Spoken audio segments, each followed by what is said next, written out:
It's a matter of great pleasure for me today to participate in this momentous award ceremony. Central Sahitya Academy Award would be a natural dream for a writer who has made a considerable amount of progress in his or her career of writing. I was always wondering about the process of selection for the award at multiple levels without the knowledge of one another. If at all there is an award of highest reckoning without blemishes, it is this, the Central Sahitya Academy Award. I am happy, highly elated to be honored with this prestigious award. I thank everyone who is involved in the long process of selection and the Academy for the wonderful occasion. I come from a place called Chamarajanagar, which is home for two great Kannada folk epics, namely Manteswami Kavya and Malai Mahadeshwara Kavya, which are only comparable with Finland's classic Kalevala. The people in surrounding villages felt that the oral epics are part of their culture. They tirelessly sang epic poems at work and home. My mother was part of it, and so I was. My mother always spoke in metaphors, interspersed with proverbs and stories. Her pastoral wisdom enthralled me. I therefore believe that my inspiration is my mother. This award, I draw influence from Buddha, Basavanna, it includes a social thinker and reformer of the 12th century in the northern part of Karnataka. And of course, Dr. B.R. Ambedkar, the treatise Treasure House of Knowledge in Modern Times. Basically, I am known as a poet. Out of 40 books I have brought out so far, 8 of them are poetry collections.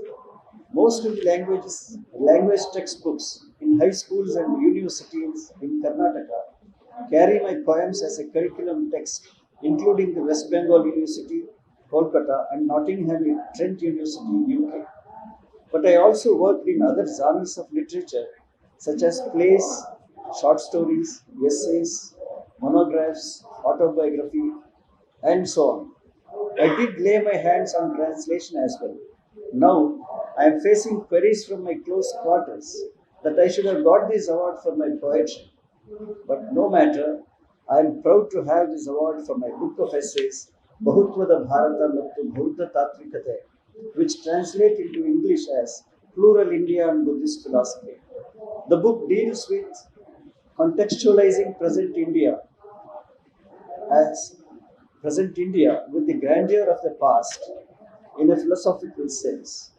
The essays are mostly influenced by Francis Bacon's narratives of high significance in short essays. I am from a Dalit background and opened up for writing in the early 1980s. I was born and brought up in a village. A Dalit is inherently associated with hunger and poverty. Added to that, the insult and injury due to the abhorrent practice of untouchability. I had my own share of experiences and an indomitable urge to express my pain and penury. I had been a keen observant of poetry in Marathi, Telugu, apart from Kannada. The early voices in protest poetry, especially in Kannada, were robust, harsh, and to some extent cruel, which was not palatable to me. I had my own idioms and images which were axiomates from both readers and critics. Rowena Hill, a British poet and resident of Venezuela, translated some of my poems into Spanish and English, which paved the way for my poetry to fly far and wide. I have participated in some international poetry conferences, festivals such as Grenada Poetry Festival, Nicaragua, Helicon Poetry Festival, Israel, and given poetry readings in Venezuela, UK, and France, which gave me unique experiences.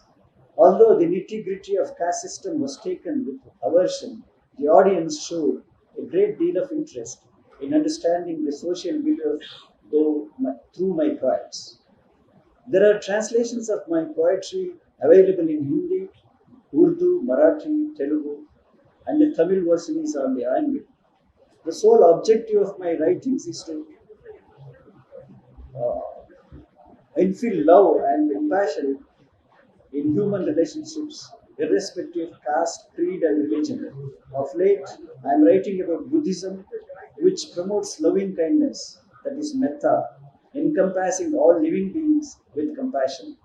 In the end, I would like to conclude my speech by reading one of my acclaimed poems in modern Kannada poetry. The title of the poem is If I Were a Tree. If I were a tree, the bird wouldn't ask me before it built its nest what caste I am. If I were a tree, the bird wouldn't ask me before it built its nest what caste I am. When sunlight embraced me, my shadow wouldn't feel defied. When sunlight embraced me, my shadow wouldn't feel defied. My friendship, my friendship with the cool breeze and the leaves that would be sweet. My friendship with the cool breeze and the leaves that would be sweet. Raindrops wouldn't turn back, taking me for a dog eater. Raindrops wouldn't turn back, taking me for a dog eater. When I branch out further from my roots, Mother Earth couldn't flee, shouting for a bath. The sacred cow would scrape her body on my bark, scratching wherever it itched. The sacred cow would scrape her body on my bark, scratching wherever it itched, and the 300,000 gods sheltering inside her would touch me. Who knows? In the end, hacked into pieces of dry wood, burning in the holy fire, I might be made pure. Who knows? In the end, hacked into pieces of dry wood, burning in the early holy fire, I might be made pure, or becoming the bier for a sinless body, be borne on the shoulders of four good men.